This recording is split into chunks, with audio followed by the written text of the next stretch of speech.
पाकिस्तान का मसाइल है एम्प्लॉयमेंट चाहिए, पाकिस्तान का दूसरा मसला है टैक्स का टारगेट मीट करना है, और पाकिस्तान का तीसरा जो मसला है कि हमें हमारा फॉरेन एक्सचेंज अर्निंग बढ़नी चाहिए। मैं समझता हूँ ये 3 बेसिक मसाइल हैं, अगर ये एड्रेस होंगे तो मामलात आसान होंगे। तो ये बाई चांस ये तीनों मसाइल हम अपनी इंडस्ट्री, कंस्ट्रक्शन की इंडस्ट्री से एड्रेस कर सकते हैं।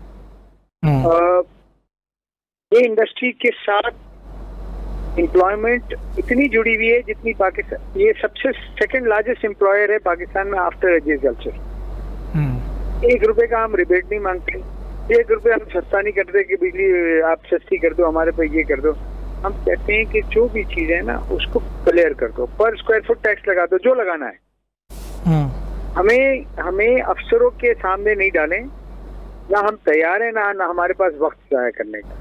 हमें प्रोसेस डिजिटलाइज कर दें, उससे क्या है ना सिर्फ हम बल्कि बैरून मुल्क पाकिस्तानी भी बिल्डिंगें बनाने में इन्वेस्ट करेंगे, और लैंड टाइटल डिजिटलाइज कर दें। इसमें तो हम कोई चीज नहीं मांग रहे ना ऐसी, हम नहीं कहते ये कर दो होगा, हम कह रहे हैं रैशनल चीजों को सीधा कर दें।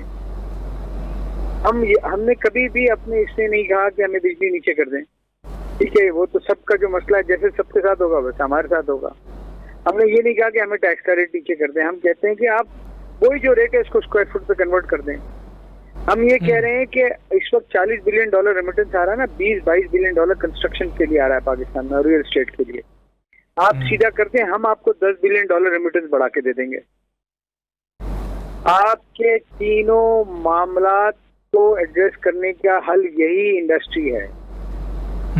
और हम चाहते क्या है, लॉन्ग टर्म पॉलिसी बना दी जाए 15 साल की, हमें भी पता हो, टैक्स कलेक्टर को भी पता हो, खरीदार को भी पता हो कि ये 15 साल पॉलिसी रहेगी, और उस पॉलिसी बनाने में, कंसिस्टेंट पॉलिसी बनाने में स्टेक होल्डर की शमूलियत कर लें। हमसे भी पूछ लें कि हमारी क्या रिक्वायरमेंट है, आप हमें बता दें आपको क्या चाहिए।